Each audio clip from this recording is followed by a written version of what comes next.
Boss from hell gets what she deserves. I, 30SF, have been a people pleaser to a fault my whole life. I have been working in marketing for 10 plus years. Over the years, I've had my fair share of bosses who were good, average, and some who sucked. There is one in particular that stood out as awful. This story is from about 5 plus years ago. Pamela, 40S, not real name, was the VP of marketing and sales for a mid-size retailer. She started at the company a few years after I did. And if rumors were true, she was the 4th pick for the position and was simply hired so the company could appease shareholders.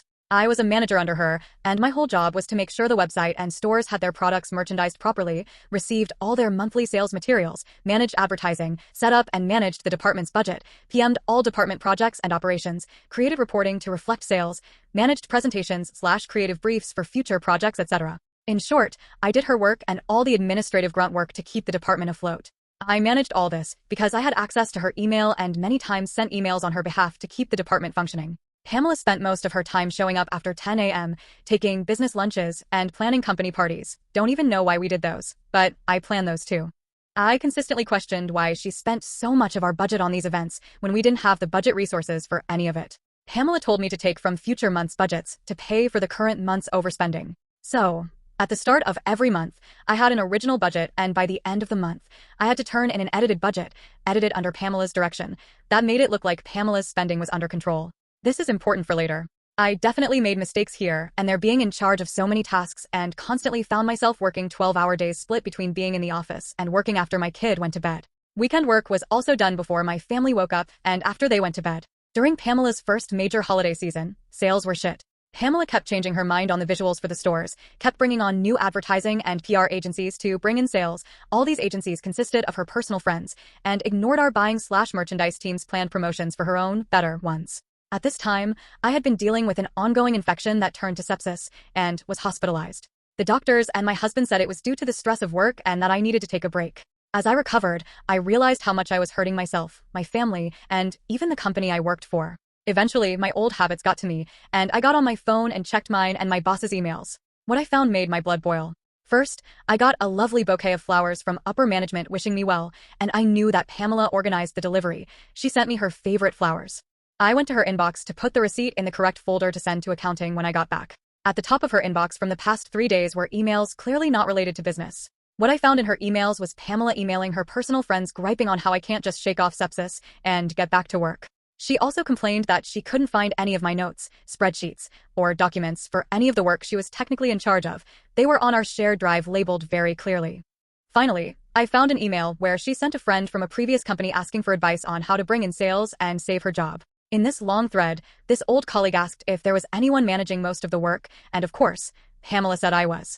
This colleague explained that clearly it was my mismanagement that was causing issues and that I could be blamed if sales didn't pull through by the end of the season. Pamela mentioned that I was in the hospital and repeated comments from her other email thread. This person said that she couldn't outright fire me because it could seem like retaliation because I needed to take emergency medical leave. But if Pamela could prove I was stealing from the company or misusing company resources, then she would have grounds to have me fired and use me as a scapegoat. Upon my return, Pamela called me into her office and said she was worried I was taking on too much and wanted to take work off my plate. She announced was taking managing the department budget off my plate. She asked me to only drop of a small stack of invoices to accounting. Additionally, Pamela told me under no circumstances was I allowed to talk to accounting about anything regarding budgets. Also, if I had any concerns about the department or workload, I wasn't allowed to go to HR. I had to discuss it directly with Pamela. Oh yeah, I could see where this was going. Unfortunately for Pamela, I had built a rapport with Lois, 50s, not real name, who is our main accountant. Lois always said that she would do everything in her power to help me should I ask. Knowing this, I grabbed the stack of invoices off Pamela's desk to give to accounting. I also added the email threads I read while I was in the hospital and the current unedited budget that Pamela hadn't touched yet for the month.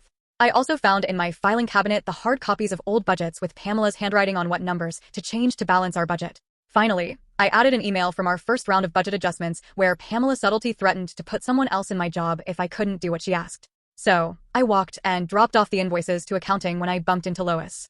She brought up invoices, and I sternly looked at her and said Pamela is the only one in our department that Lois is allowed to talk to about our budget and invoices.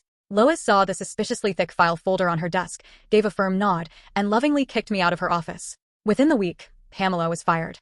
From what I understand, she has been continually job hopping for the past few years.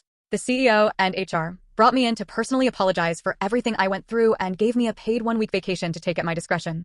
Given other issues with this business, I left after another year. Which brings me to today.